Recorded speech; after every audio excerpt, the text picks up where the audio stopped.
El gobierno de la tarde.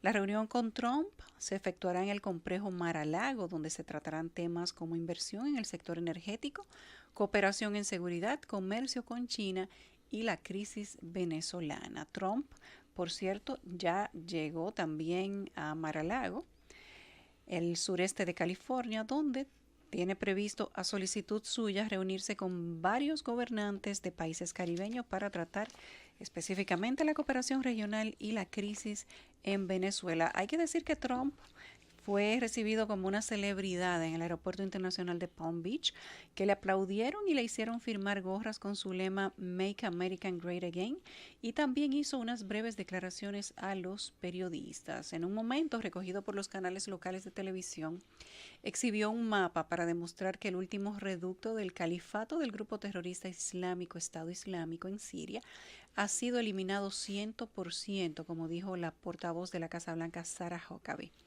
El presidente se trasladó desde el aeropuerto a Mar-a-Lago, la propiedad que tiene en Palm Beach, donde se celebrará hoy la reunión con los presidentes de República Dominicana, Danilo Medina, y de Haití, Jovenel Moïse, y los primeros ministros Hubert Minnis de Bahamas, Andrew Holness de Jamaica y Allen Michael Chastanet de Santa Lucía. Es una especie de cumbre, digamos, no anunciada, una cumbre informal.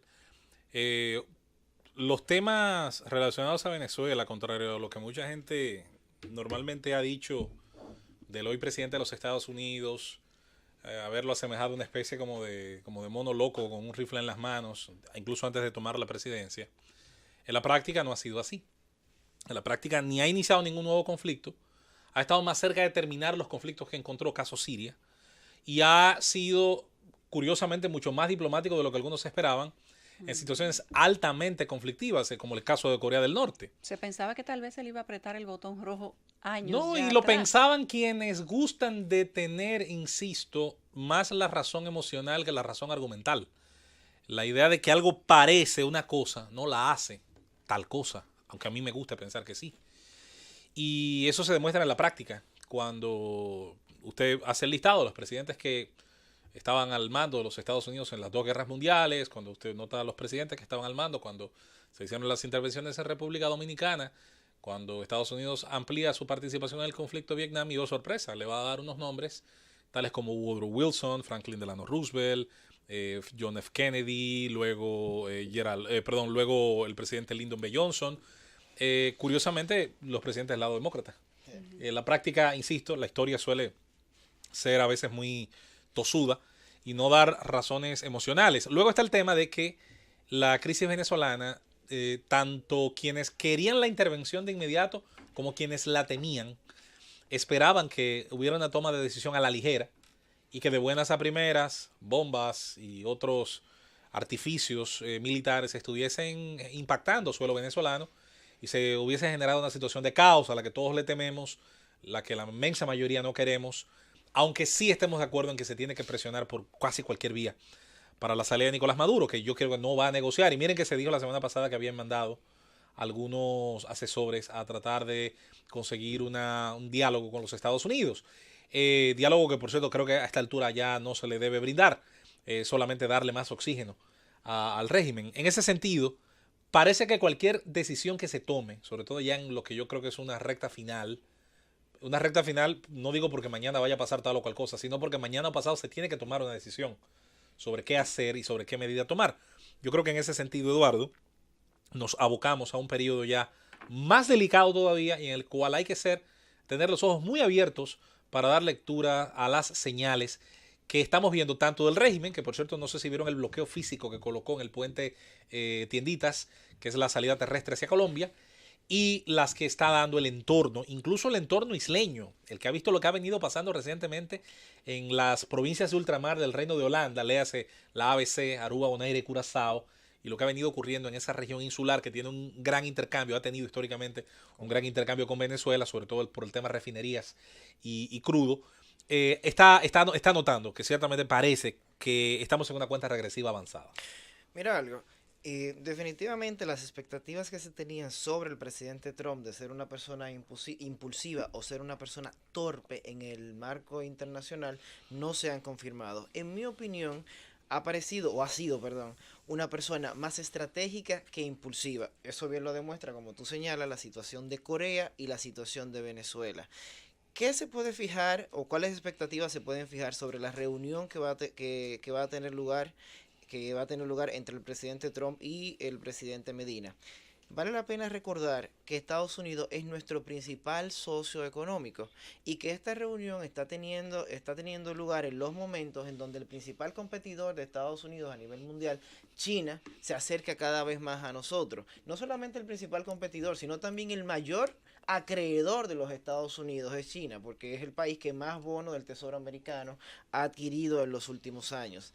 También en cuanto a la imagen del presidente Trump como una persona poco estable, se debe de recordar sobre todo el tema de las políticas que ha seguido. Es de los presidentes que más ha cumplido con aquello que ha promesa de campaña, con aquello que prometió en la campaña.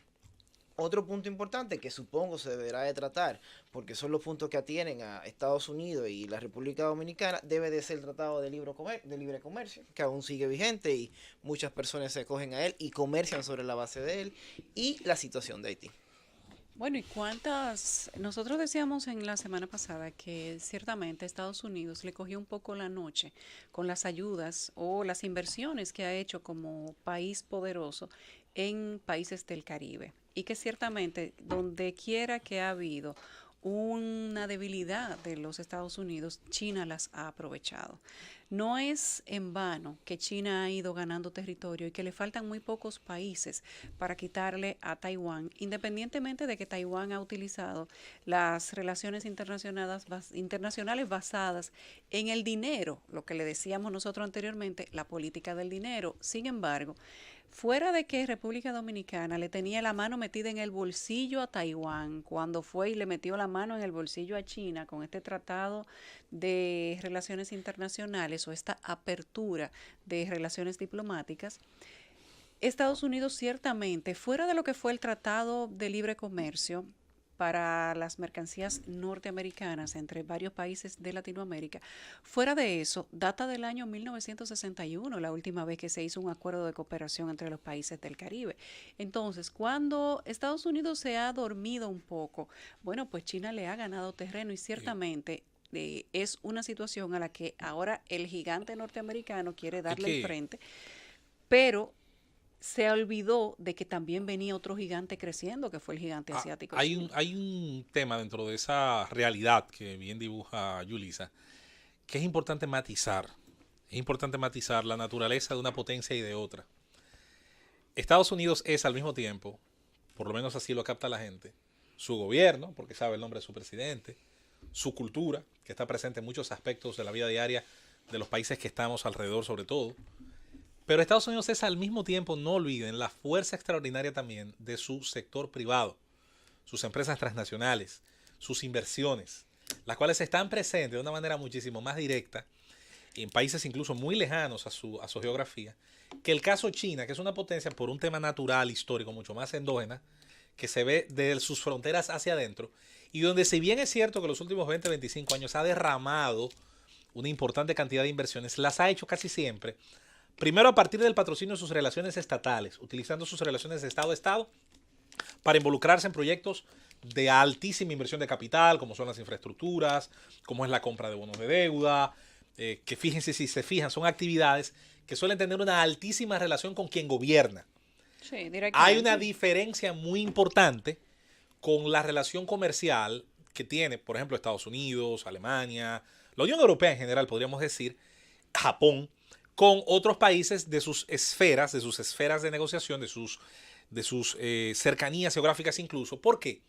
Porque esa relación más bien se da en el ámbito de el empresario que aterriza, que llega con una maleta en las manos y que entonces, conociendo las condiciones de cada país, entonces comienza o a comprar productos para importarlos, sobre todo en forma de materia prima, a los Estados Unidos, o para vender un producto que se fabrica en los Estados Unidos y colocar excedentes de ese producto en mercados como los nuestros, o tercero, que es la situación donde entiendo que hay claramente una gran diferencia entre las dos, el establecimiento de fábricas, industrias y franquicias que sean estadounidenses. En ese sentido, es bueno que se sepa que cuando Estados Unidos se enfocó en Medio Oriente a partir de los acontecimientos del 11 de septiembre del año 2001, su enfoque militar, diplomático, se trasladó entre el Océano Índico y el Océano Pacífico. El epicentro de su mirada al mundo la hacía por muchas razones. Los retos en materia de seguridad que provenían, o por lo menos eso se vendió, sobre todo en la administración Bush, sobre todo sobre la base de algunas mentiras, como las armas de destrucción masiva de Irak.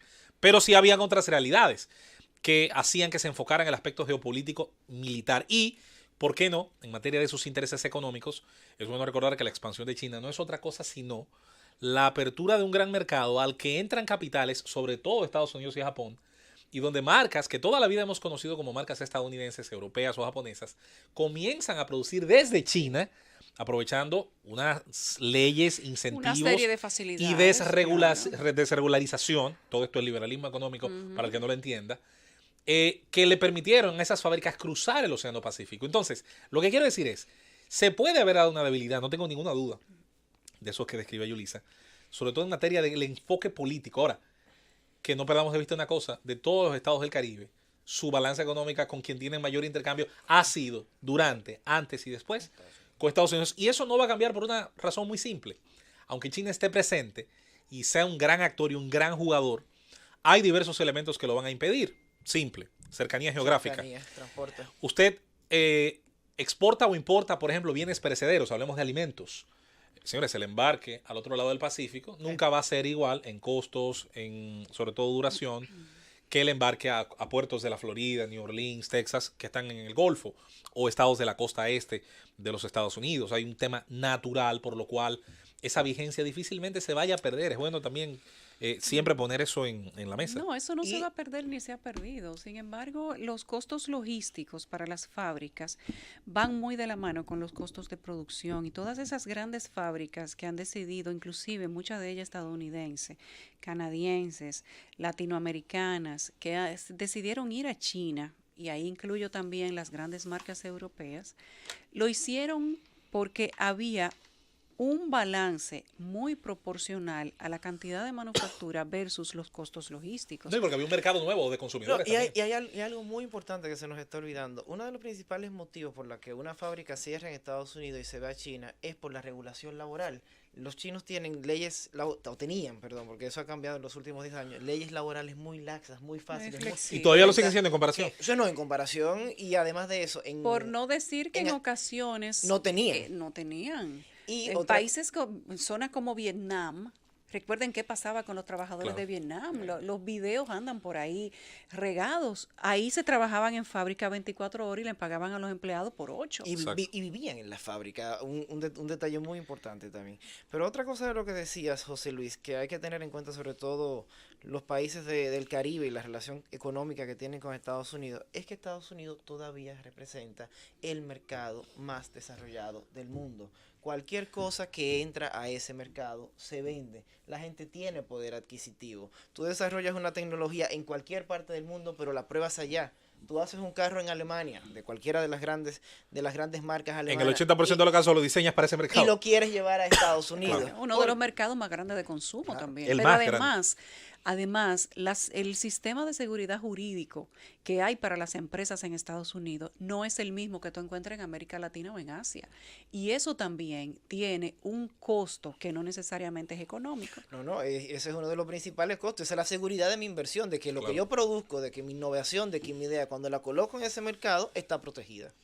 No me van a plagiar, no me van a expropiar, no van Correcto. a subirme de un día para otro los impuestos porque un funcionario puso los ojos no me sobre van mi negocio a robar y quiere el nombre de la compañía. porque un funcionario quiere en el rubro en el que yo soy productivo quiere ponerme al lado un negocio que me haga competencia. Correcto. Entonces todo ese tipo y de el cosas. gobierno no va a competir conmigo de una manera indecente como sucede en muchos países de Latinoamérica y como sucede en Asia. No me van a plagiar mi producto para que quien los represente sea un representante del gobierno.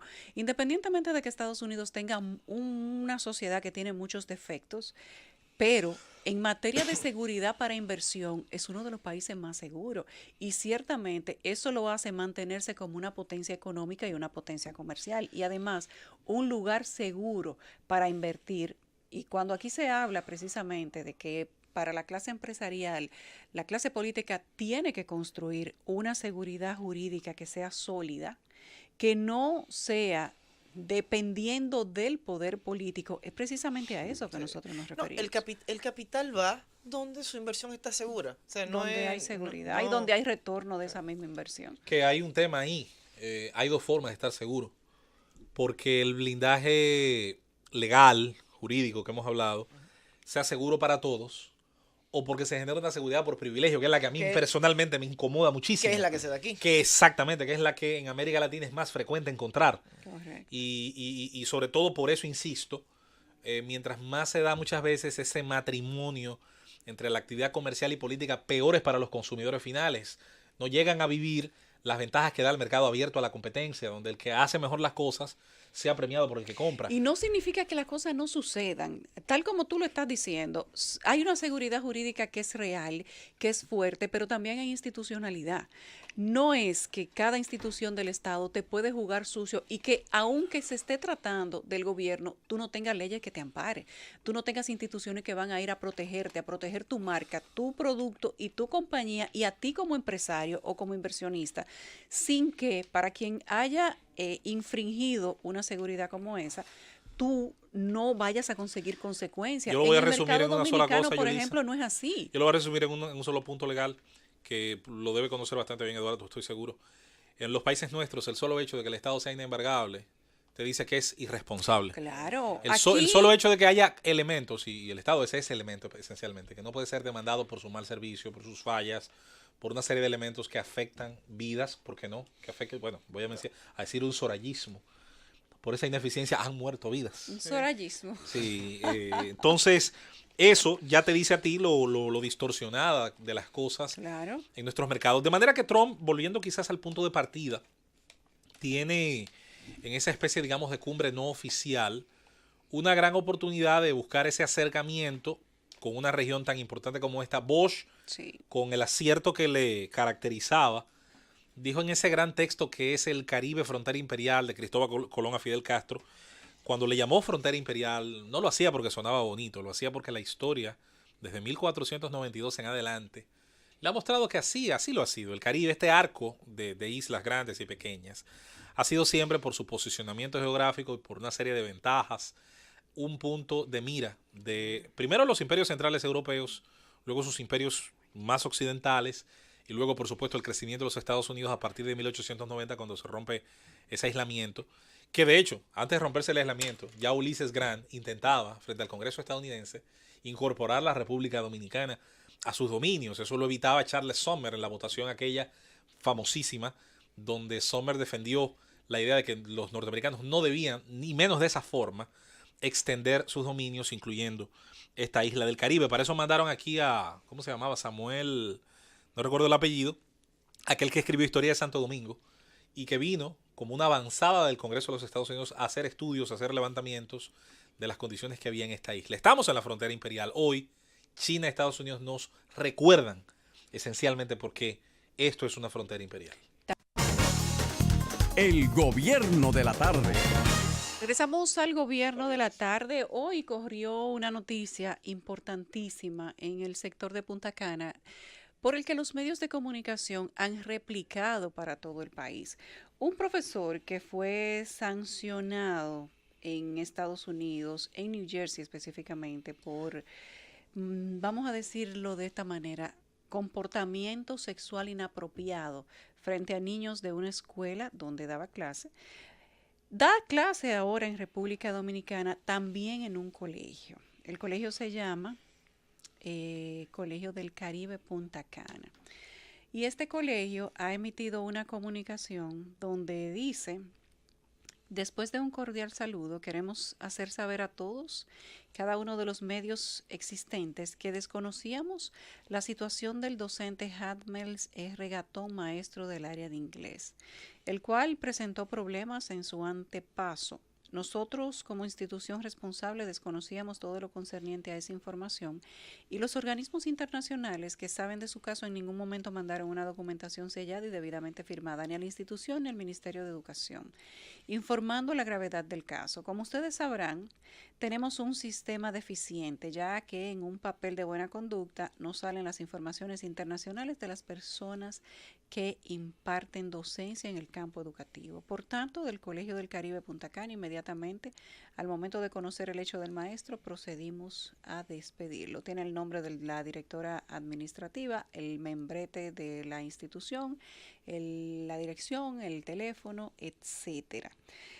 Todo lo que se dijo desde las tempranas horas de la mañana en los medios de comunicación respecto de este maestro no ha hecho más que consternar a la comunidad educativa, porque esta persona que fue condenado en Estados Unidos por pederastia contra 2 niños, hermanitos, menores de 14 años, a quienes él les impartía clase, fue contratado en República Dominicana y esta persona a quien se le prohibió inclusive mediante sentencia acercarse a los niños, mucho menos darle clase, estaba haciendo justamente eso en República Dominicana. Vino un país donde investigar antecedentes es un tabú, es una... Qué barbaridad. Sí. Mira, la verdad es que con una sentencia de esa naturaleza, que no es una sentencia per se que contiene una pena, sino una medida de seguridad, que es una medida de restricción, le dice a usted, aléjese de los niños. No quiero imputarle todo a la escuela, pero ese análisis de yo saber los antecedentes, de yo saber a quién contrato es muy importante. Si ciertamente no descansaba en lo que es el papel de buena conducta, alguna referencia siempre se debe de buscar del empleado anterior, porque toda persona que llega, por lo menos a una edad, para ser profesor, se contratan personas con experiencia, es siempre muy bueno saber, mira, de dónde uno viene. Eso se resolvía con una llamada, gracias a Dios esa situación no llegó a mayores, pero sí se podría haber evitado con la diligencia debida de dónde usted trabajaba y llamar a ese sitio.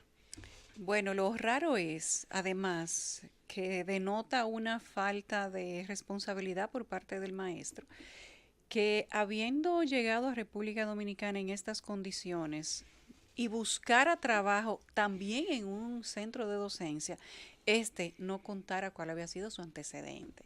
Y eso habla también de la mala intención que probablemente pudo tener este maestro. Si usted no tiene nada que esconder y si su situación ha cambiado, entonces, ¿por qué esconder cuál ha sido su pasado? Además, un pasado que era quizás cuestión de tiempo que se verificara, porque era una persona que había sido condenada en una corte de New Jersey y donde se habían evidenciado todas estas situaciones, cosas con las que él tuvo que declararse culpable.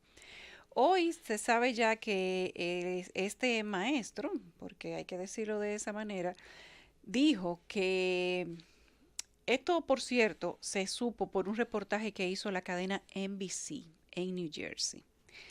Y dijo que luego de haber asistido a terapia había cambiado su conducta hacia los adolescentes y que ya él no los ve con esos ojos.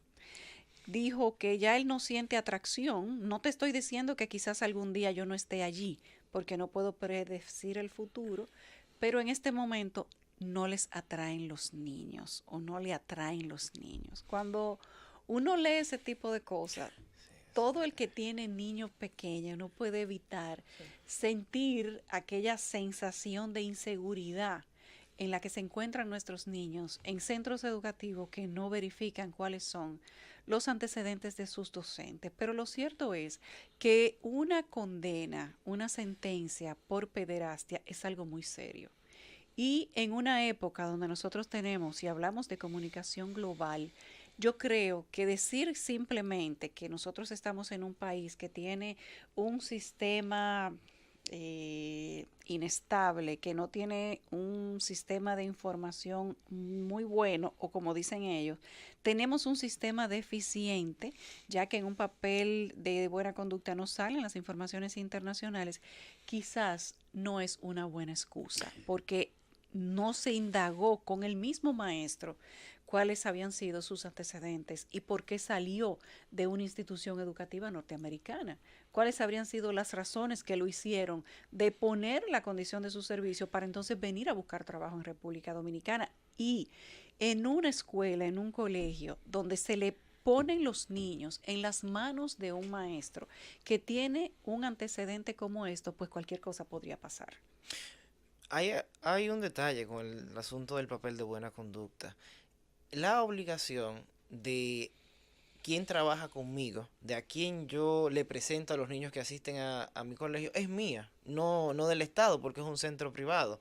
La debida diligencia de comunicarme con el empleador anterior, de saber de quién se trata, Claro. recae En la sobre la institución, independientemente de qué diga el registro público e independientemente de qué pueda decir un posible papel de buena conducta. A eso también hay que agregar que las declaraciones del caballero son bastante lamentables. Muy porque lamentables. lo que presentan es una distorsión del afecto, una distorsión de la atracción. Creo que son muy desafortunadas. Y otra cosa, la prudencia. Si usted tiene problemas con drogas, si usted tiene problemas con niños, si usted tiene problemas con cualquier sustancia o situación, aléjese de ella. O sea, en mi opinión, él mismo debió de buscar otro tipo de trabajo. Y más que es un ex sacerdote, una persona que se supone que comulga con la verdad, que no debe de mentir sobre situaciones que tienen que ver con la seguridad y la integridad, y que además tenía una responsabilidad suprema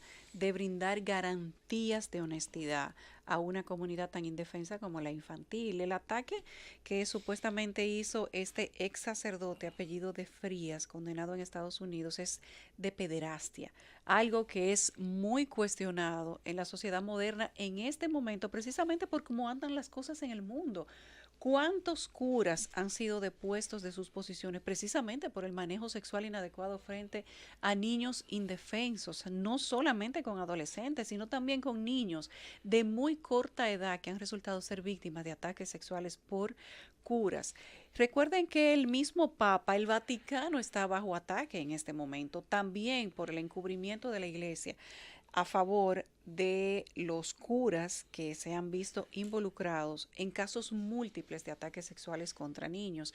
Y una información como esta no debió quedarse en el ostracismo. No se puede poner niños indefensos, todos los niños son indefensos, por cierto, en manos de una persona que ha sido condenada por pederastia, que además fue investigado, fue evaluado psicológicamente y fue diagnosticado con una debilidad, con una distorsión psicológica que no es sino justamente esto, ver a los niños con una connotación sexual. Y qué pena que hoy este sea un tema de información en República Dominicana, porque el trabajo, la debida diligencia no se hizo por parte de un centro educativo privado. Quizás cargarle la culpa al Ministerio de Educación, como lo hace el colegio privado, donde dice que ellos no recibieron documentación sellada de ningún organismo internacional ni del Ministerio de Educación, podría parecer hasta una actitud irresponsable. Porque si usted es una institución privada, quien tiene que gestionar la información es usted mismo. Puede ser que no se haya registrado en los sistemas informáticos de República Dominicana, pero entonces esto significa o es una admisión deliberada de que usted contrata a cualquier persona que le mienta, porque usted no hace la diligencia debida para verificar cuáles son las personas que usted tiene en su plantel escolar. Y que sus niños, esos niños, infantes, adolescentes que se encuentran bajo su tutela, no están seguros porque usted no es un ente responsable ni tiene la capacidad de garantizarle la seguridad a niños inocentes. El gobierno de la tarde. Regresamos al gobierno de la tarde, ya son las 3:41, avanza la tarde de este 22 de marzo del 2019 y tenemos una denuncia, José Luis. Bueno, con la llegada de la tecnología, que por sí misma no es ni buena ni mala, se supone que llega para facilitar procesos, para acercarnos a soluciones. También llegan otros retos y en el tema esencialmente de la comunicación, de la tecnología de la comunicación, la estafa o los intentos de estafa se ha servido de ella y de qué manera. Es una forma Yo diría que le ha abaratado los costos. Antes, para engañar a mucha gente, usted tenía que ir uno a uno. Me imagino lo difícil que fue en su momento vender la idea de lo del varón de la atalaya para los embaucadores de esa época. Miren, en cambio, lo fácil que ha sido para el de los Rosarios. Por cierto, voy a retomar ese tema dentro de unos días, porque qué pena que hasta comunicadores, que gente que supuestamente vive o tiene algún oficio en la comunicación, se ha prestado para asociarse a esa barbaridad. Pero bueno, hay un número telefónico. Pero es que la ignorancia es libre. Sí, pero Eso es parte de la libertad. Pero hay algo más allá de eso. Hay algo más allá de eso, del tema de la ignorancia. Ahora, una cosa es que se asocien para recibir y paguen para entrar en la determinación de heredero, y otra es que ellos se asocien para reclutar. Yo creo incluso que es peor, se han asociado para validar.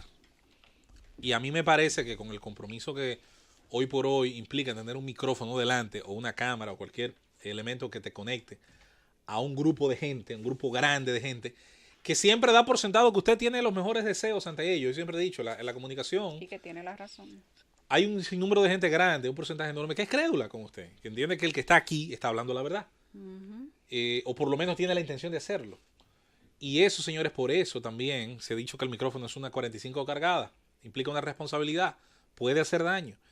Hay un número telefónico, anótelo por ahí si quiere, 809-475-0859. Revise si usted tiene una llamada perdida de ese número en algún momento. En algún momento, puede ser en los meses anteriores, 809-475-0859. Ese número, yo había tenido unas llamadas perdidas de él hace mucho tiempo, nunca me había hecho caso. Yo tengo como filosofía no tomar llamadas de números que no conozco.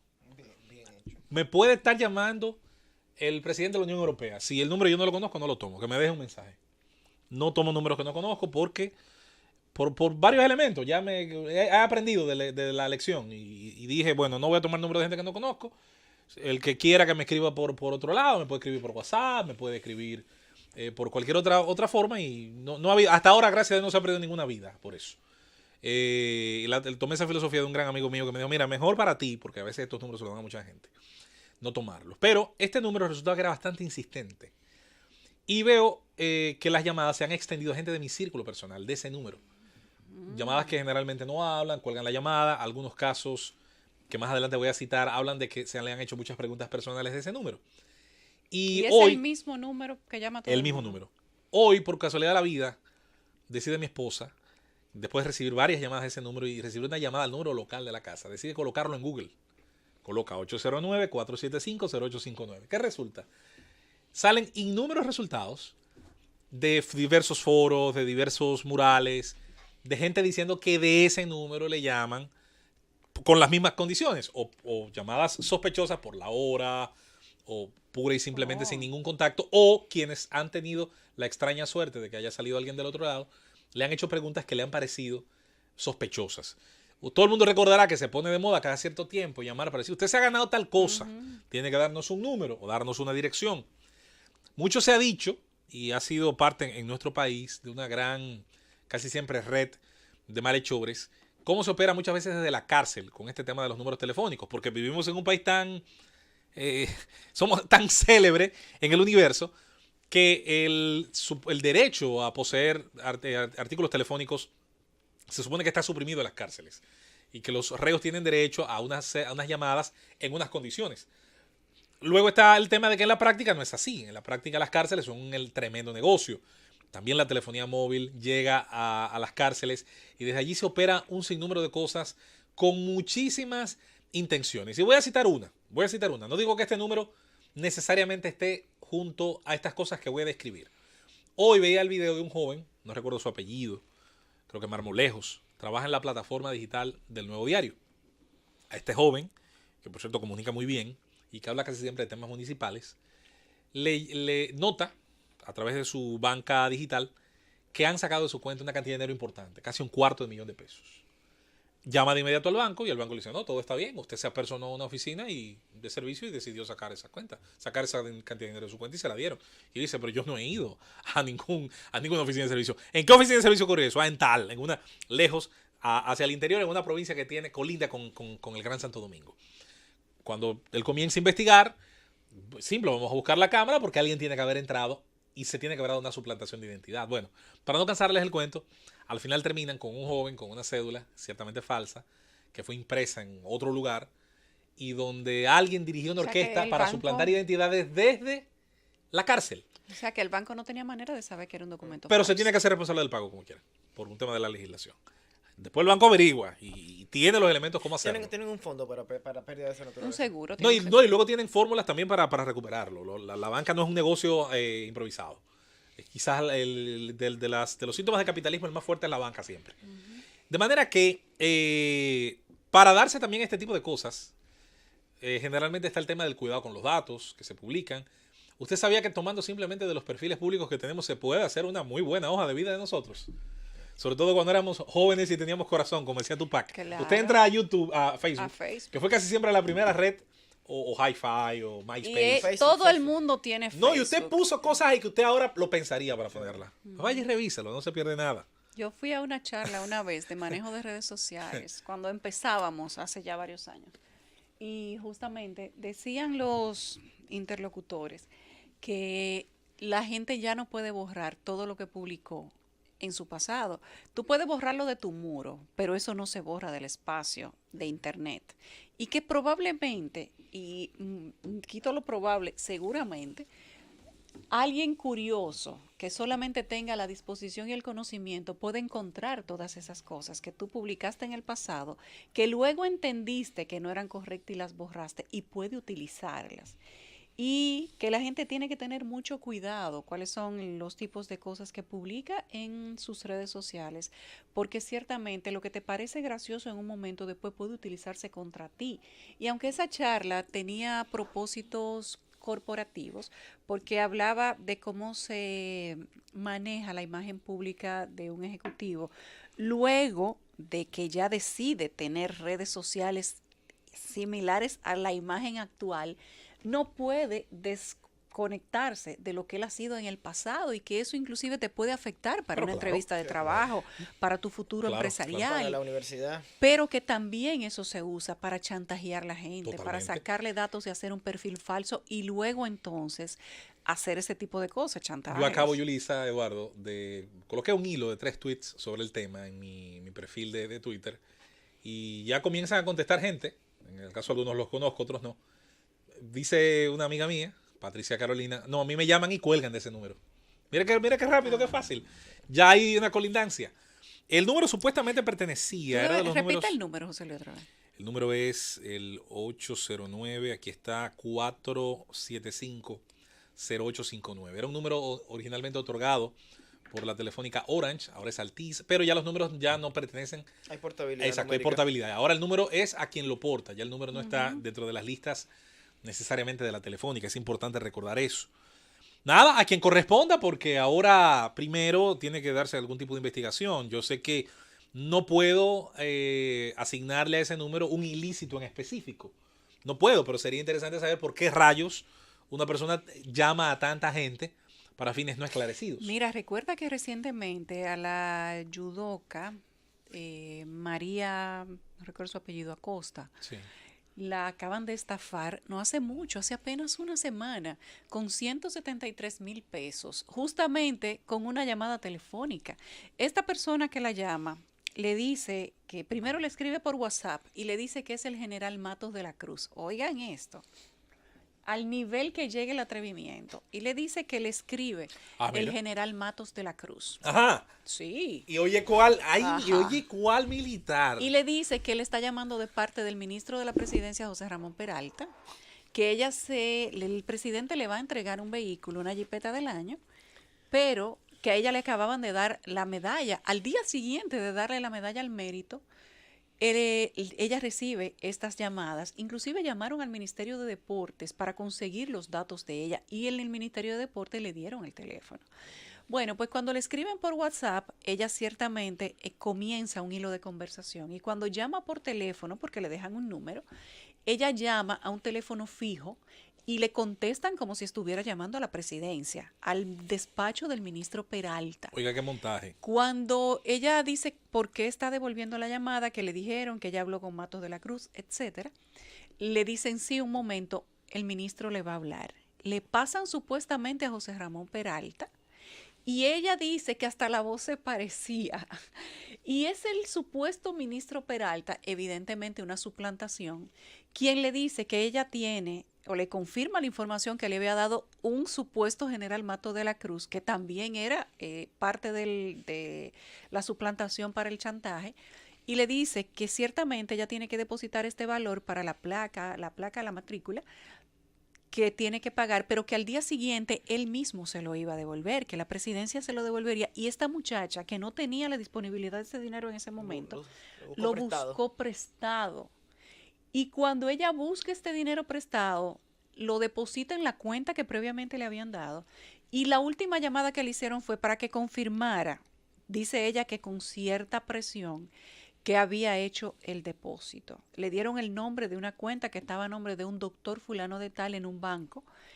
Y cuando ella hace el depósito, más nunca le tomaron otra vez el teléfono. De hecho, salía desconectado. Esto es para que ustedes vean cómo los delincuentes no tienen alma y cómo utilizan inclusive la figura, el nombre, las imágenes de autoridades gubernamentales para tratar, y al efecto lo logran, de timar a la gente. Esto es estafa. Y yo me imagino que las autoridades, la policía, el DICAT, etcétera, van a trabajar no solo con el caso de María, sino con todos los casos de mucha gente que ya han sido timadas bajo el mismo método. No es desde ahora que yo estoy oyendo que hay gente estafando a nombre de un ministro de la presidencia. Lo que me sorprende es que esa gente todavía no la hayan agarrado. Estafaban a nombre de un pelotero, me acuerdo en Facebook, recuerdo ese caso.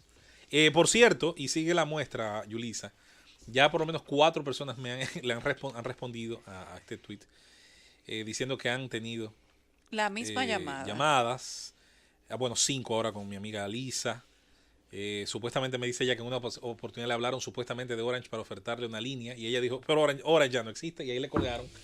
Un otro amigo mío que trabaja en la banca privada me acaba de decir que le pareció conocido el número y que cuando buscó tenía llamadas perdidas de ahí. ¿Verdad? Nada, repetirlo por último, a ver quién le interesa. Atención a... Ya en el DICAT no está Licurgo, ahora está otro joven oficial que tengo entendido es bastante eficiente. Que era muy bueno también Licurgo. Sí, tuvo un buen historial ahí y que ojalá que permanezca el DICAT fortaleciendo su hasta ahora conocida fama de que los casos que llegan se investigan, llegan a por lo menos un buen sitial en cuanto a la información. Sí. 809-475-0859 es el número del misterio. Gracias también a todo el mundo a la profesora Amparo Chantada, a Don Tino García y otros. El autor del libro, del texto que mencioné en el primer segmento cuando hablamos de Estados Unidos y Del Monte y Tejada. Samuel Hazard.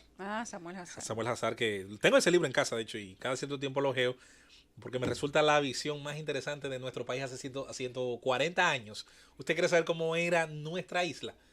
Lee ese libro, Historia de Santo Domingo. De verdad que sí. Le va a parecer sumamente interesante. El gobierno de la tarde. A las 3:58 de este viernes, fin de semana ya, Estados Unidos ha sancionado a varios bancos de Venezuela en respuesta a la detención ilegal de Roberto Marrero.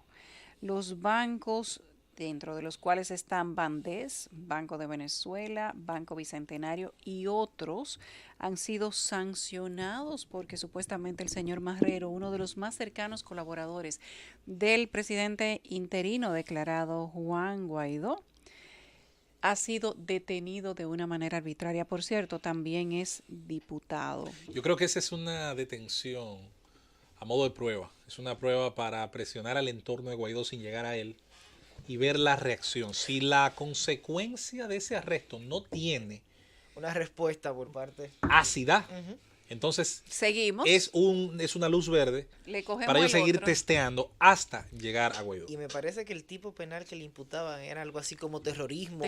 O un atentado específico, alguna planificación. Me parece absurdo, Como casi todo lo que se genera de ahí.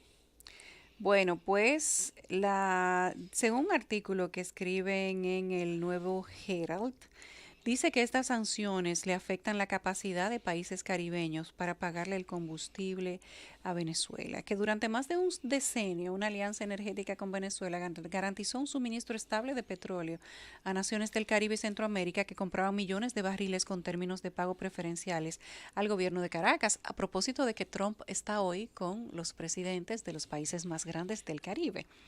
La generosa oferta, 60% en el momento de la compra y el resto pagadero en 25 años al 1% de interés, permitió a países como Haití, Jamaica y otros usar los ahorros para financiar proyectos sociales para los pobres y controlar el precio del combustible en un momento que el crudo costaba $100 el barril, lo que amenazaba las arcas de muchos gobiernos. Entonces, llegó la crisis en Venezuela y las sanciones norteamericanas. Ahora, estas dos cosas parecen haber logrado lo que Estados Unidos vaticinó durante mucho tiempo, cuando se creó la Alianza Petrolera Petrocaribe en junio del año 2005 con 14 países. Petrocaribe aparentemente ya no es lo que era, lleva muerta al menos un año, dijo el director del Programa Latinoamericano y Caribeño de Energía en la Universidad de Texas en Austin, y dijo que todos estos países debieron ver lo que se acercaba. Ciertamente ahora las presiones que ha hecho el gobierno de los Estados Unidos dice que líderes caribeños expresaron que las sanciones económicas impuestas por Estados Unidos, incluidas las de enero sobre las transferencias financieras vinculadas a la venta de crudo venezolano en Estados Unidos, tienen un efecto desde el suministro de combustible hasta el pago de la deuda y la estabilidad de la región. No van a poder pagar los países del Caribe a las cuentas de Venezuela el petróleo que todavía reciben. Y ciertamente Venezuela, que es un país que está en dificultad económica, para decirlo de una forma más elegante, podríamos decir otra cosa, pero está en dificultad. Si ahora también recibe sanciones más sanciones económicas, pues ciertamente va a estrangularse un poco más. Ahora uno no sabe qué tanto le falta a Venezuela para que las cosas empiecen a cambiar. Maduro dijo hace pocos días que le pidió poner a disposición del gobierno la renuncia a todos los ministros. Uno entiende que para un presidente siempre las posiciones están a su disposición, pero no, porque él tenía que refrescar el gobierno.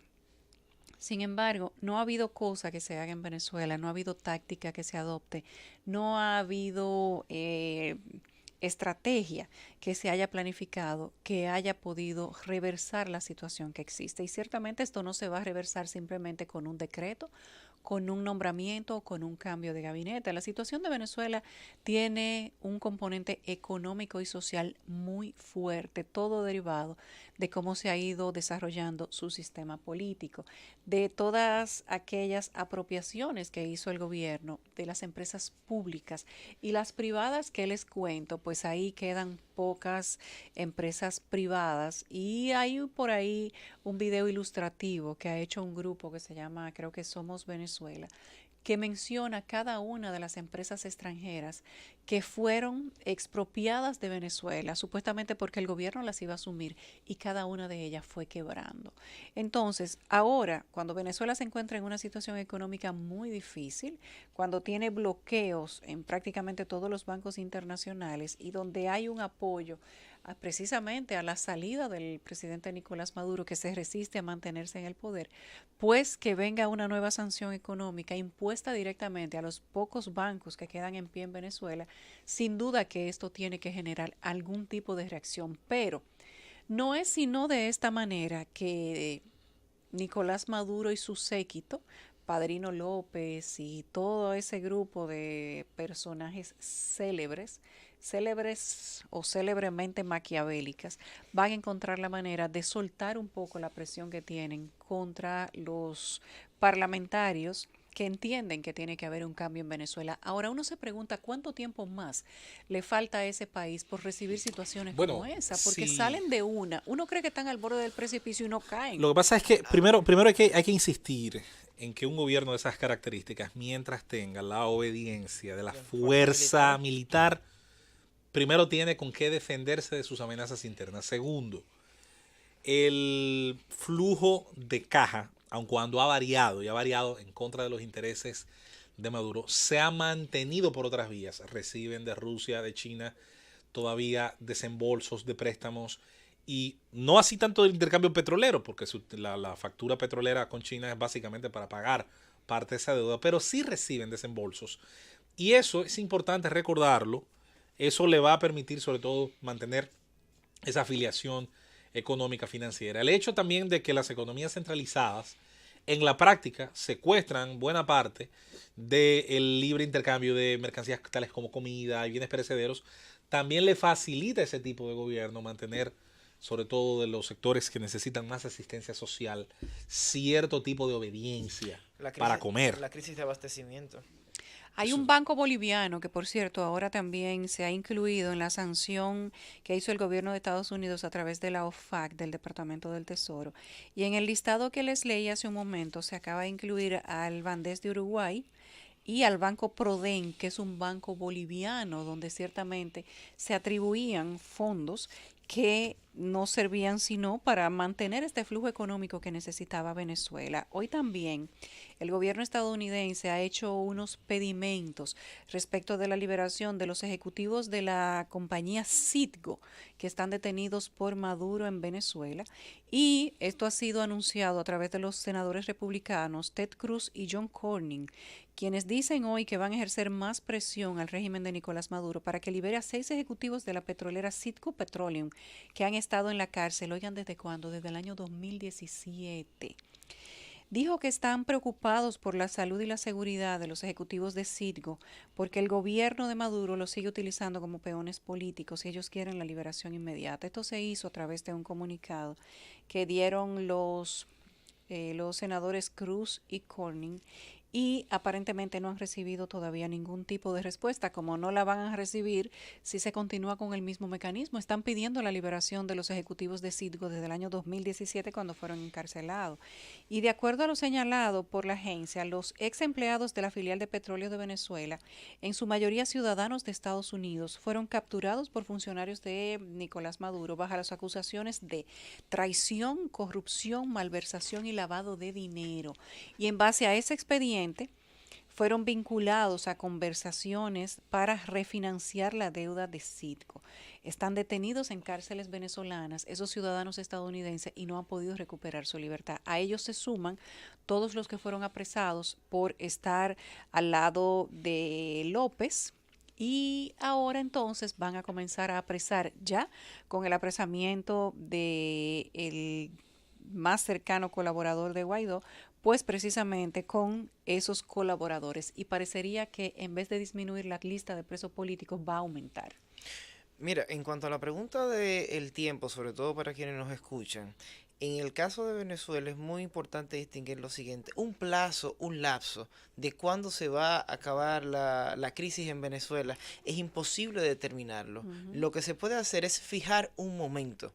El momento donde las cosas van a cambiar es cuando se le agoten los fondos, cuando ya el régimen no tenga más vías económicas, y además cuando se contrarrestre la situación política que ha creado el régimen. ¿Cuándo pasará eso exactamente? No se sabe. Pero un punto muy importante es que independientemente del momento en cuando Venezuela haga catarsis, es decir, el momento del cambio, lo difícil realmente es construir o reconstruir lo que ya existía en Venezuela. Venezuela es un país tan interesante que tiene la reserva petrolera más grande del mundo, pero produce energía a partir de hidroeléctricas, que fue el problema que vimos, Guri. Exactamente, que fue el problema que vimos El bombardeo en reciente, semanas pasadas. Es un país también tan interesante. Que ellos dicen que fue el imperio que les bombardeó 2 plantas. No, Sí, eso había claramente un tema de mantenimiento que Falta viene de denunciándose hace mucho. falta de mantenimiento, porque yo hablo de reconstruir las calles de Venezuela, los monumentos de Venezuela, las hidroeléctricas de Venezuela, ya no tiene mantenimiento. El país está en descomposición. La gran pregunta que hay que hacerse es, cuando llega ese momento de catarsis, ¿qué tiempo toma reconstruir un país? O sea, eso es lo que va a afectar a los venezolanos. Eso es lo que va a decir cuando los venezolanos pueden volver a ser lo que eran antes. Sí, porque hay un detalle que hay que tener muy en cuenta. Todas las compañías, todos los capitales que salieron de Venezuela no vuelven al otro día. No vuelven al otro día, pero la historia ha demostrado, y por eso quiero insistir siempre en que yo, a pesar de todo, me considero un optimista hasta las últimas consecuencias. La historia ha demostrado que la capacidad de los países reconstruirse a partir de desgracias no solo es grande, no solo es grandísima. Alemania, un ejemplo. Iba a citar el caso de Alemania y Japón y el de Corea del Sur. Es posible que la economía de reconstrucción saque los mejores aspectos probablemente de la naturaleza humana. Mira algo del caso alemán. Siempre y cuando se tomen las decisiones correctas, porque en Alemania, para que eso ocurriera, se tuvo que dar un Konrad Adenauer gobernando y un Ludwig Erhard como ministro de Economía. Sí, pero hay algo. Si se da lo que se dio del otro lado, no avanzan así. En términos de Estado o en términos de visión política, tienes toda la razón del mundo. Alemania pasa de 1989 ser un enano político a, en el sol de hoy, 30 años después, ser la potencia política y económica más importante de Europa. Pero en tiempos de seres humanos son 30 años. O sea, no sé si me doy a entender, Sí, es si me una doy a entender generación. totalmente. No, O sea, está claro que es gradual. Son varias generaciones. Está claro que es mucho. gradual, pero tiene mucha importancia lo que ocurre en los momentos. Sin embargo, yo creo que los plazos a veces hay que verlos más cortos. La Segunda Guerra Mundial termina en 1945. 45. El milagro económico, de hecho, el primer uso de ese término se hizo en 1955, entre 54 y 55, cuando después del famoso milagro de Berna, que ocurre en el deporte, se dice que los alemanes vuelven a sentir una especie de aluvión de amor propio, y en 1955 se le llama así a su recuperación económica, la cual le llevó en tiempo récord, una década y poco más, a tener una producción, la Alemania federal solamente, mayor a la Alemania del Tercer Reich en 1939. Luego está el caso de Japón, que se dio con 15 años de diferencia entre la explosión de las dos bombas atómicas y su administración posterior a la ocupación estadounidense. Y el caso de Corea, señores, más impresionante. Sí, Era el país más pobre Sí, del sudeste asiático a finales de los 50. En el 1955 Corea era más pobre que nosotros. No, Corea del Sur era más pobre que Corea del Norte. y mire cómo 10 años después cambiaron las cosas. El gobierno de la tarde. Regresamos al gobierno de la tarde. Gracias y reconocer la labor de nuestros interactivos a través del chat del Z Digital, nuestro canal en YouTube. Gracias y saludos a Eddie García, Monster Quest, Ramón Ferreras, Christopher Casado, Danilo Álvarez, Martín Aracena, Juan Emilio García Acosta, Tito Juan de Dios Lorenzo, bueno, gracias. Maniel Nicolás González Ureña, Manuel Amparo, Pablo Engel, Manny Ricón, Samín Teritali, Yenue Jiménez, José Yapul, Santo Domingo Guzmán, mira qué nombre tan interesante.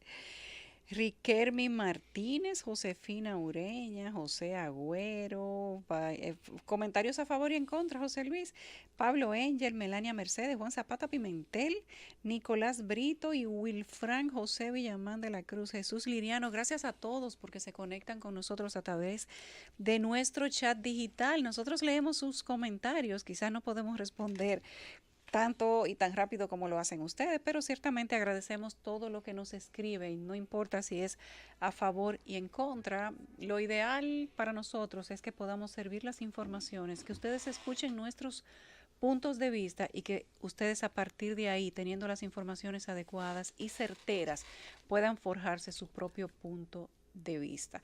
Por eso nosotros no queremos ir ni a favor ni en contra de nada, para que ustedes puedan crear sus propias opiniones. A eso nos referimos cuando les decimos que nadie les diga cómo deben de pensar. Wilfran José Villamán, Jesús Liriano, Miguel Cordero, Joseph Abreu, Steven Peguero, Alexander Acosta, Raúl Cristian, todos. Gracias a todos los que se conectan con nosotros a través del chat de Z Digital. Señores, subieron las gasolinas. Gracias Noé Jiménez y Eligio Bautista Pérez, a quienes nos están escribiendo por el chat que subió la gasolina. Yo no puedo decirle más que nosotros sentimos indignación, que no hay manera de uno canalizar en este país la indignación que siente cada viernes cuando nosotros nos suben la gasolina. Yo dije hace unos días que aquí el Ministerio de Industria, Comercio y MIPYME se cree, y lo vuelvo y lo digo responsablemente, que los únicos genios que saben calcular son ellos. Creen que en este país la gente no tiene cómo verificar cuáles son los precios y cómo aplicar la fórmula estándar. Sin embargo, hay precios discretos que nosotros necesitaríamos saber, o una fórmula, valores discretos que se le cargan también al precio final para la gasolina, que es parte de esa famosa fórmula que nosotros necesitamos que el Ministerio de Industria y Comercio los transparente y le diga a la población de dónde salen ese valor del cual ellos dicen que nosotros tenemos que pagar 235.30 pesos por un galón de gasolina premium y que tenemos que pagar 219.70 pesos por un galón de gasolina regular. Todos ustedes y nosotros sabemos también que en este país se paga la gasolina por precio por galón más cara de Latinoamérica y que no debería ser de esa manera. Todos ustedes saben que todo ese endeudamiento, planta Punta Catalina y todo lo que ustedes tengan que imaginarse y denle en rienda suelta a su imaginación, sale de los impuestos de la gente, pero que los impuestos que se le cargan, los precios que se le cargan a cada galón de gasolina, el gobierno sabe que ese es un dinero, un impuesto que va seguro, porque ¿cómo usted se hace si no carga la gasolina para su vehículo? Si los choferes de carro público no pagan la gasolina, el gasoil y el gas que tienen que utilizar para poder transportar a la gente, que finalmente de eso es que viven. ¿Cómo se hace la gente si no compra el gas para su casa? Si no compra los productos de primera necesidad que terminan afectados de manera directa por los precios de los combustibles. Lo que pasa es que nadie puede dejar de pagar, ni directa ni indirectamente, lo que nos cargan en la gasolina. Y como el gobierno sabe que eso es de esa manera, pues no importa que el pueblo griten, se lo cargan de todos modos. Pero ¿hasta cuándo esto va a seguir de esta manera? Ustedes recuerdan cómo nosotros hemos tenido que cargar de manera permanente, y hagan el cálculo de los últimos 20 años en cuánto ha estado el barril y cuánto ha costado un galón de gasolina. Señores, eso es un abuso. Aquí no hay cómo justificarle a este país lo que hay que pagar por un galón de gasolina.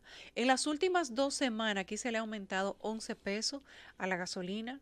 La gasolina premium ha aumentado 11 pesos, 5.90 el viernes pasado y hoy 4.50 pesos. Es despacito pero seguro, sin prisa pero sin pausa que van los precios de los combustibles. ¿Ustedes saben por qué le bajaron unos cuantos pesos hace unos días?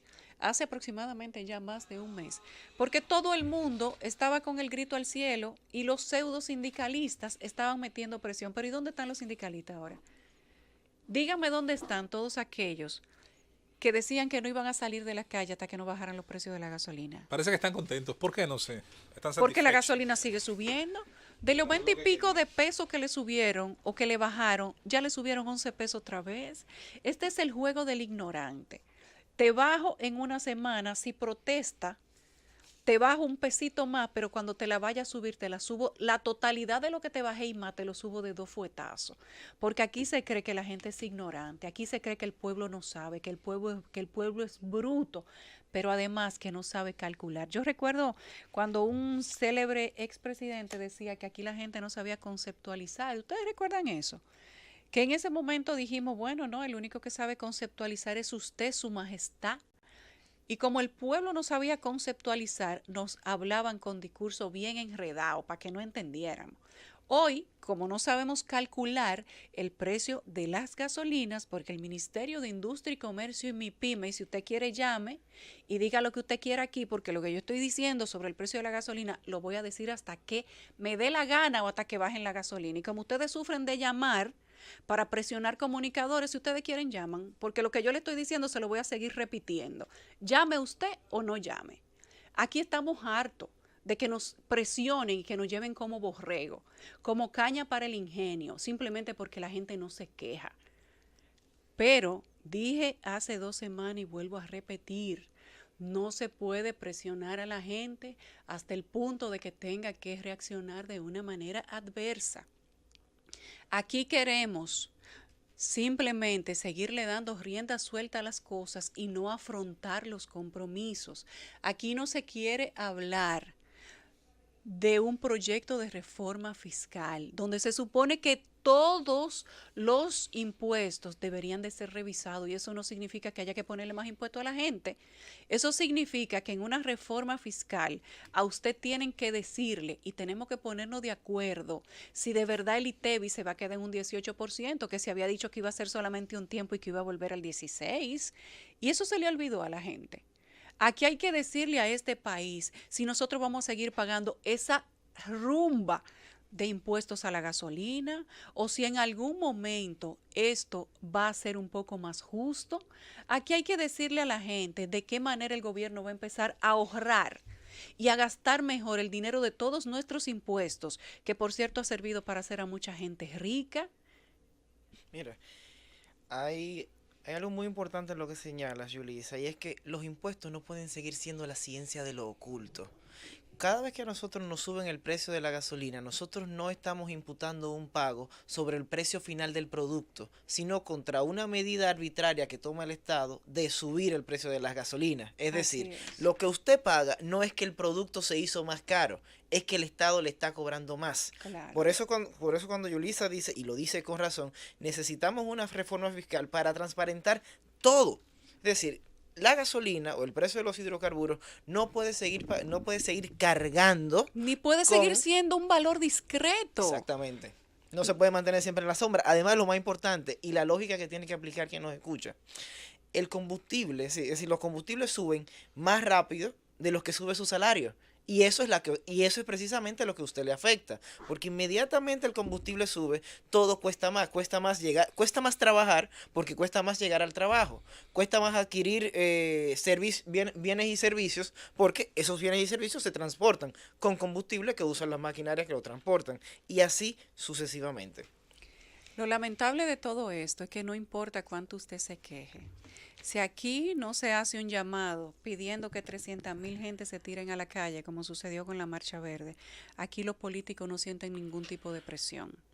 Yo he visto de manera sorprendida cómo por cualquier cosa aquí los supuestos sindicalistas, que no son sindicalistas nada, son empresarios del transporte y algunos chantajeadores profesionales. Dicen que se van a una huelga y paralizan el transporte público y la gente simplemente tiene que arreglársela como Dios lo ayude. En algún momento nosotros vamos a tener que asumir ese papel, no el papel que asumen los empresarios del transporte para trancarle el juego a la gente. Nosotros vamos a tener que trancarle el juego a las autoridades. En algún momento vamos a tener que ponernos todos los pantalones y salir a la calle a protestar por el valor de nuestros impuestos, porque no puede ser que la gente nada más sea importante cuando hay que ir a sufragar, cuando hay que ir a echar un voto en una urna, y que estos políticos sin vergüenza sigan diciéndole a usted que este país está muy bien, que somos la economía que más crece. Claro, a ese precio, ¿cómo no va a crecer la economía? No podemos seguir permitiendo que las cosas se sigan disparando en este país, y cuando ven que uno medio se revoltea, entonces mencionan el tema del salario. Como si la compensación de subir el precio de la gasolina y la compensación de subirle los productos de primera necesidad a la gente sería tirarle 2 o 3 fotos y ponerle en el periódico de que los empresarios y los sindicalistas y el Ministerio de Trabajo están en conversaciones para subirle el salario a la gente. Así no es que se arregla la cosa. Aquí hay que hablarle a la gente de transparentización de precios. Aquí hay que hablarle a la gente de ahorro o de calidad del gasto. Que aquí andan los funcionarios gastando lo que le da la gana, las instituciones del Estado tirando los cuartos para arriba por verlo caer, y la gente simplemente como el pan chiquito, trabajando abajo para que otro goce allá arriba. No puede ser que sigamos todo el tiempo en lo mismo y que cada vez que nos quejamos por el precio de la gasolina nos saquen esa fotico, se van a subir los salarios, como que con eso la gente come. Ojalá y que en algún momento todos nos tiremos a la calle también a hacer la huelga al revés. No compremos la gasolina un día entero para ver qué diatre, qué demonios ellos van a hacer con el famoso aumento de la gasolina, que tienen a la gente harta, pero bien harta. El gobierno de la tarde. Regresamos al gobierno de la tarde. Vamos a iniciar con los comentarios individuales del equipo y el primer turno el día de hoy lo hará Eduardo Núñez. Muchísimas gracias, Yulisa. Muy buenas tardes a todos nuevamente. Desde que yo me comencé a sentar en esta silla, hace aproximadamente un mes ya, yo caí en cuenta de que la principal obligación de todos nosotros era informar y discutir, para facilitarle a usted que se formara un criterio, para que usted tomara mejores decisiones. Y eso creo que es lo que hemos venido haciendo. Muchas veces inclusive hemos desarrollado comentarios y debates sobre temas que tal vez no sean o no ocupen el principal sitial en nuestro interés propio. No obstante, por la actualidad y la situación que presenta la realidad, son los temas que debemos de tratar. ¿Por qué hago esta introducción? A mi entender, lo sucedido en el en el Consejo Nacional de la Magistratura ha alcanzado ya a nivel de opinión pública, a nivel de prensa, una discusión desproporcionada, es decir, se ha mantenido mucho tiempo. Pero, a pesar de esto, y a pesar de esto, existe una gran ola o una gran sensación de desinformación. Es decir, muchas personas no saben cuál es la dinámica, muchas personas no saben o no entienden realmente cuál es el problema de lo ocurrido en la situación que involucra al Consejo Nacional de la Magistratura y la magistrada Miriam Germán. En el día de hoy, mi única propuesta, ya para cerrar la semana y ver si el tema puede cerrarse, es informarle a usted, crearle conciencia a usted y que a partir de lo que yo comenté hoy, usted pueda formarse una idea, independientemente de si coincide con la mía o no. En lo sucedido en el Consejo Nacional de la Magistratura, aparecen dos o tres factores importantes, dos o tres factores relevantes. Lo primero que hay que aclarar, que el Consejo Nacional de la Magistratura es un órgano que se reúne para escoger a los jueces de la Suprema Corte de Justicia. Como sucede en todos los procesos de ese tipo, es un proceso tedioso, es un proceso difícil, es un proceso que produce una incertidumbre agonizante, ansiedad, porque no se sabe quién va a salir, no se sabe cuáles son las personas que van a ocupar una posición en nuestro más alto tribunal de justicia y, como es normal, esa es una situación o una realidad que impone que todos estemos atentos y que queramos saber qué pasa. Pero hay algunas cosas que debemos de tener claro antes de entrar en las aclaraciones. Número 1. Los problemas del Poder Judicial de la República Dominicana y los problemas de la administración de justicia en la República Dominicana no son tan elementales que la escogencia de 10 o 12 jueces vaya a cambiarlos de un día para otro. Eso hay que entenderlo.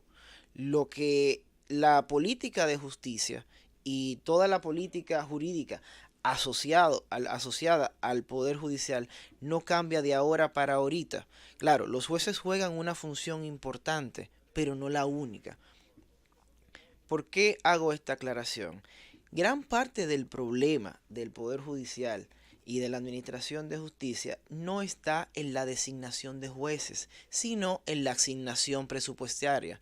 No importa qué tan laborioso, qué tan inteligente, qué tan trabajador, qué tan formado esté un juez, si no cuenta con los recursos suficientes y con los recursos necesarios para fallar rápido y atender el gran volumen de expedientes que se presentan en la Suprema Corte de Justicia, la justicia seguirá siendo lenta, independientemente de cuáles sean las personas que ocupen la Suprema Corte de Justicia. Naturalmente, tenemos que preguntarnos, ¿por qué no se invierte más en justicia? Cualquiera que sea la razón, a mí me parece, y es algo que hemos discutido aquí, porque no es un activo políticamente explotable, al menos no en lo inmediato. Es decir, el producto de un poder judicial avanzado, que es la seguridad jurídica, que como hemos dicho aquí, nos brinda grandes facilidades para la inversión y el desarrollo, no es algo que se ve de un día para otro, es como la educación, toma tiempo, muchas veces toma décadas. Hecha esa breve introducción sobre qué es lo que hace el Consejo Nacional de la Magistratura y en qué tipo de proceso nos encontramos, entro al tema de las aclaraciones. En el caso que nos ocupa, se viene discutiendo desde hace mucho si existía violación al reglamento, si existía violación a la Constitución, si existía violación a derechos fundamentales. Es algo... Lo primero que hay que tener en cuenta es lo que dice la Constitución en el artículo 44, que protege el derecho a la intimidad. Y lo hace protegiendo el derecho a la intimidad de todas las personas, no hace ninguna excepción. Es que debemos de entender que la garantía de los derechos nos asisten a todos. Que en el seno del Consejo Nacional de la Magistratura, cuando se hace una acusación de carácter penal o de cualquier otro carácter que pueda tocar la intimidad de una persona, hay que hacerlo apegado a lo que dice la Constitución. De hecho, el propio reglamento que utiliza el Consejo Nacional de la Magistratura establece en el artículo 4 un mecanismo para hacer preguntas que toquen la intimidad de alguien, que toquen la esfera personal de alguien. Ojo, o la esfera personal, mejor dicho, de cualquiera de las personas que están siendo entrevistadas. A todo esto, lo que debe de entenderse y lo que debe de plantearse, la verdadera pregunta que ha surgido es si los miembros del Consejo Nacional de la Magistratura pueden ser recusados o si los miembros del Consejo Nacional de la Magistratura pueden inhibirse. A ambas posibilidades la respuesta es afirmativa por una razón muy sencilla. El Consejo Nacional de la Magistratura es un órgano de hiperconstitucionalidad, lo que implica que está vinculado por todos los principios de la Constitución. Y como la imparcialidad es uno de esos principios, si en un determinado caso no se encuentra garantizada la imparcialidad que debe de mostrar todas las decisiones que emanan de un órgano del Estado, por supuesto que es posible la recusación o la inhibición de uno de los miembros del Consejo. Se ha discutido, contrario a mi posición, de que la recusación o la inhibición podrían afectar la funcionabilidad o el funcionamiento del órgano. Con el debido respeto, no me parece que podamos sacrificar lo que la garantía que nos brinda la imparcialidad para decir que el órgano deba de funcionar. O dicho de otra forma, el resultado de yo tener un consejero, o no solamente un consejero, también de manera general, un consejero, un juez, alguien que tome decisiones de manera parcial, afecta neurálgicamente los principios de nuestra Constitución. Entonces, en cuanto al punto de si es posible o no recusar o si es posible inhibirse en el Consejo Nacional de la Magistratura, vuelvo y repito, la respuesta debe de ser en ambos casos afirmativa, sobre todo cuando lo que se busque sea la garantía de la imparcialidad. Mire, un punto muy importante de lo que ha sucedido en el Consejo Nacional de la Magistratura es lo siguiente, y es lo que debemos entender.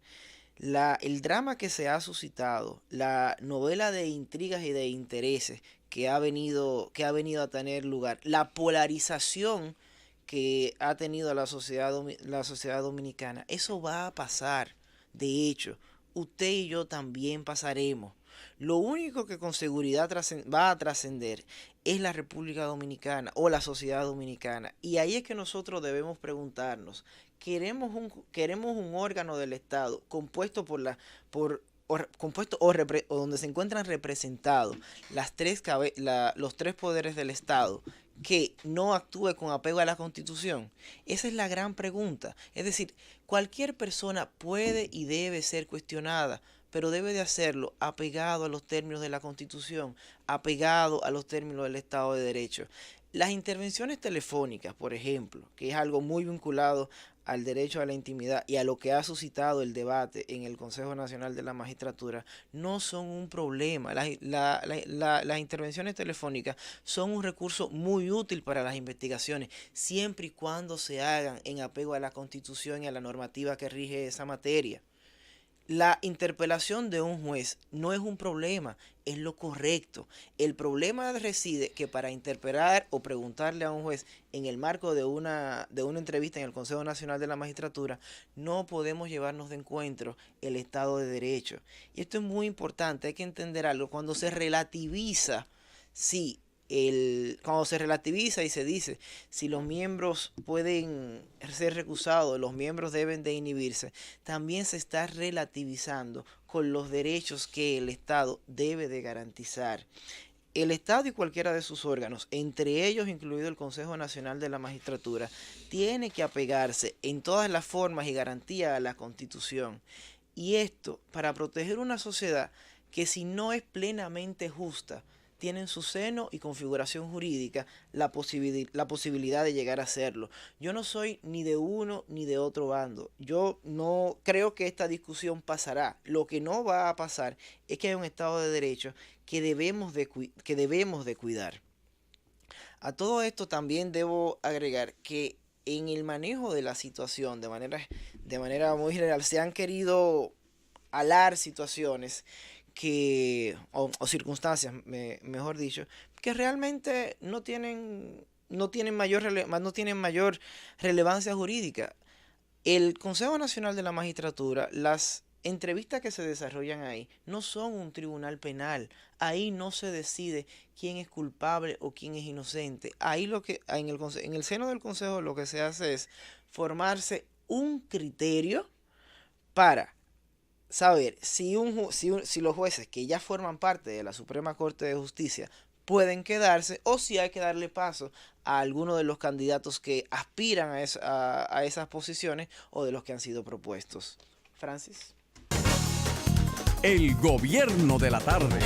Regresamos al gobierno de la tarde. Nos informan, don Willy Rodríguez, que hay un incendio en la Loma de Guaigüí en La Vega. Parece que los incendios están a la orden del día, que esta sequía está arrasante y que además el compromiso de la gente para conservar y preservar el agua va a ser necesario una intervención adicional. Tenemos en la línea al señor César Abreu, que es el jefe de los bomberos de La Vega. Señor Abreu, buenas tardes. Sí, buenas tardes a la Z y a todo el país. Ahora mismo pues tenemos unos fuegos forestales bastante fuertes en la zona de lo que es la montaña o la loma de Guaigüí, como todo el mundo conoce.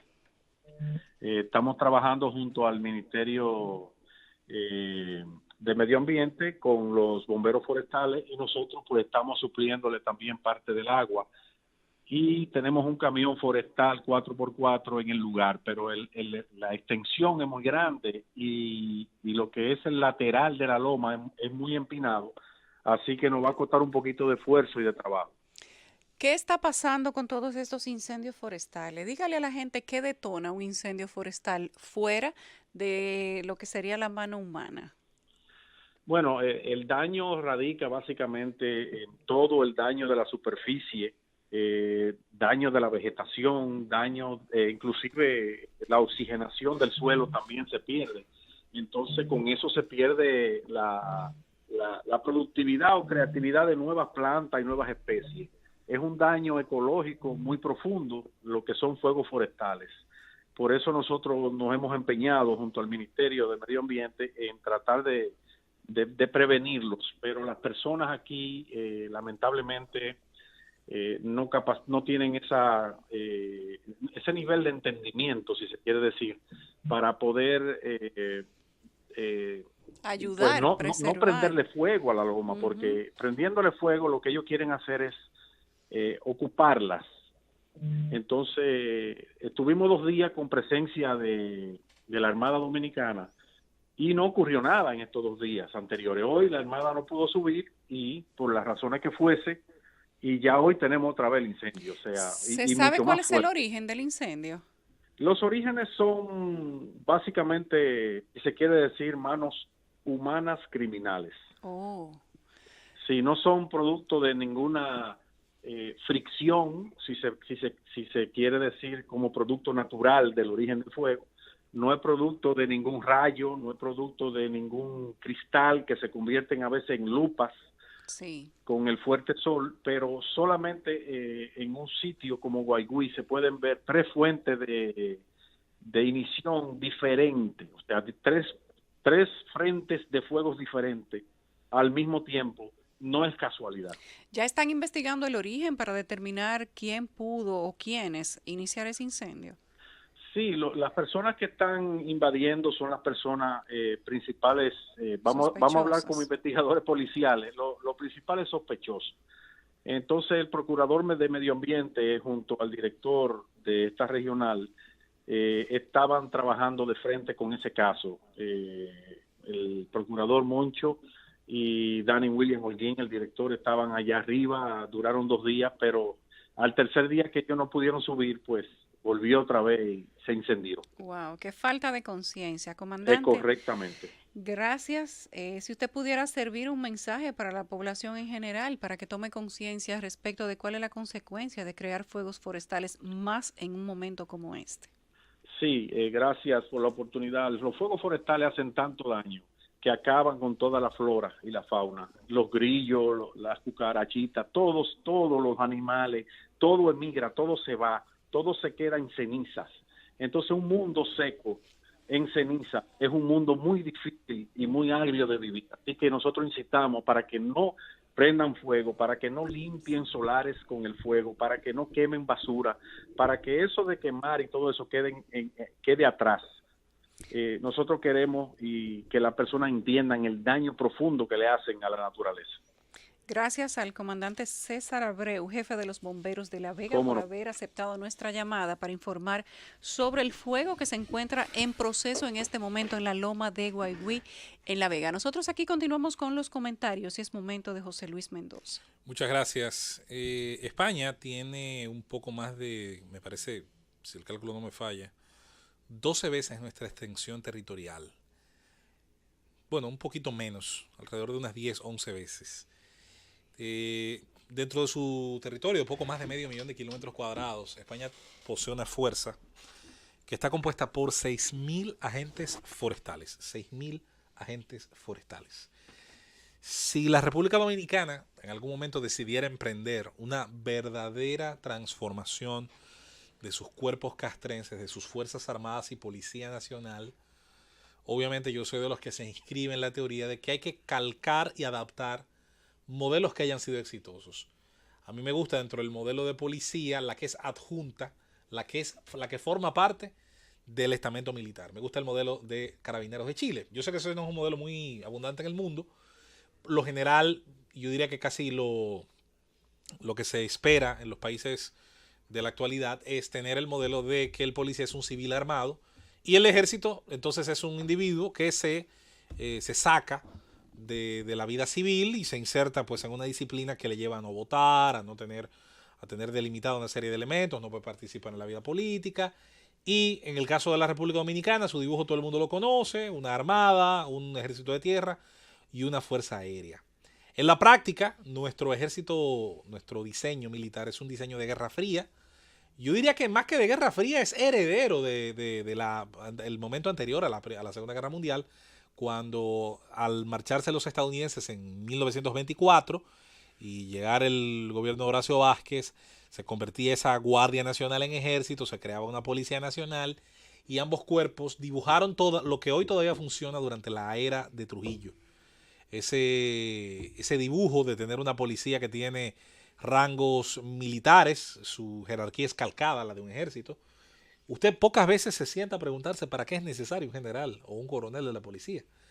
No sé si mucha gente se ha llegado a preguntar, se ha sentado alguna vez en un lugar con mucho fresco, con mucho oxígeno, eso ayuda a pensar. ¿Para qué necesita una policía, que es un organismo que tiene por sus particularidades una clara vocación municipal, una clara vocación a cubrir las divisiones políticas pobladas? Es así de simple. ¿Por qué tiene esa subdivisión? Pero si nos insertamos en ese tema no acabaremos hoy. Quiero volver al medio ambiente, quiero volver a la extensión territorial dominicana que no tiene población fija y que tiene escasamente población rural y que es la que también debe, insisto, en una eventual transformación constitucional, debe hacerse pensando, entre otras cosas, las tareas del siglo XXI que tiene un ejército, que ya no es enfrentar una guerrilla, que ya no es enfrentar el foquismo guerrillero, que durante los años 60, 70, 80 todavía se invocaba, que hoy por hoy no es detener la famosa amenaza comunista, que en ese entonces, por la vía de las armas, se sustentaba como el principal peligro de los ejércitos de la época, sobre todo con generales y militares graduados en la Academia de las Américas, por cierto, donde se graduó Padrino López, ahora neorrevolucionario que dirige el ejército venezolano. También estudió ahí, en esa escuela de asesinos. El hecho es que se supone que hemos superado algunos estadios históricos, que hemos superado algunas coyunturas. Y los ejércitos, si son necesarios, en el caso de Costa Rica en 1949 se decidió, tras su guerra civil brevísima, se decidió prescindir de las Fuerzas Armadas y generar una fuerza policial. Eso sí, una fuerza policial respetada, una fuerza policial bien armada, equipada y respetada, que da como paso a que Costa Rica tenga, aún dentro de sus retos como nación, un Estado de Derecho mucho más avanzado que el de sus países vecinos y esto le permita prosperar y le permita tener una sociedad que se ha estudiado muchas veces porque transmite una serie de elementos favorables por delante de otras naciones centroamericanas. En Panamá, tras la caída del dictador Noriega, también se han logrado pues algunos estadios de desarrollo de esas instituciones militares y policiales también bastante interesantes. En el caso nuestro, nuestros 48.000 kilómetros cuadrados, si usted pudiera restarle hoy por hoy el espacio que está ocupado por la gente, lo que le quedaría es mucho más de lo que usted se imagina. El Gran Santo Domingo, con sus 3,5 millones de habitantes, para redondearlo, que es nada más y nada menos que entre un 40 a 35% del total de la población, lo que cubre son 3,000 kilómetros y pico. Si usted sumara las proporciones que cubren grandes municipios como Santiago, San Francisco, San Pedro, La Vega y demás, es muy probable que con 10,000 kilómetros le sobre territorio urbano, le sobre el territorio que esté poblado, que tenga alta densidad poblacional. Después de ahí comienza los 30 y tantos mil kilómetros que le resten de esa suma, los casi 40,000 pienso yo, lo que le va a quedar es entorno rural. Y el cuidado de ese entorno rural hoy por hoy es un reto cada vez más importante. El patrimonio que está perdiendo la República Dominicana por la falta de una adecuada estructura de vigilancia. Invoco la figura del agente forestal español, porque España es un país que ha tenido década tras década excelentes mediciones en ese sentido.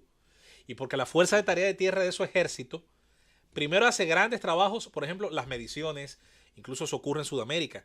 ¿Quiénes miden? ¿Quiénes le dan a las universidades la data, por ejemplo, de la altura de las montañas? Corrigen la data anterior.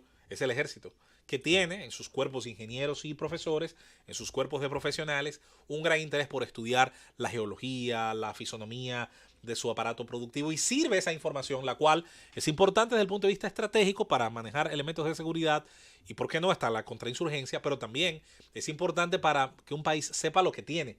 Nadie valora el patrimonio que tiene hasta que no lo cuenta.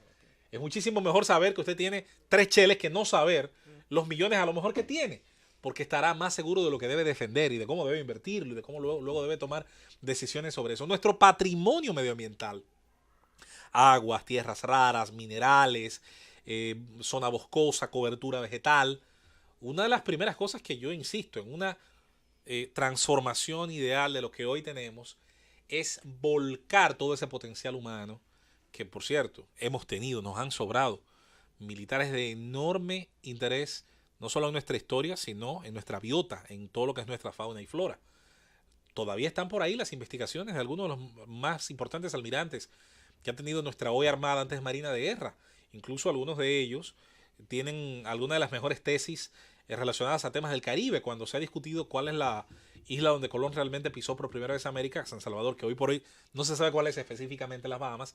Una de las tesis la enarbola un almirante dominicano. Hoy mi memoria no está muy bien, como verán, me olvidé del nombre de Samuel Hazard y me he olvidado también de ese autor proveniente de la Marina, ya murió, que había escrito una de las tesis más avanzadas y que aceptaba la comunidad estudiosa incluso de España como el destino primerizo de la expedición de Colón. En el caso de nuestras Fuerzas Armadas están llenas, tienen muchísimo más gente preparada de lo que usted se imagina.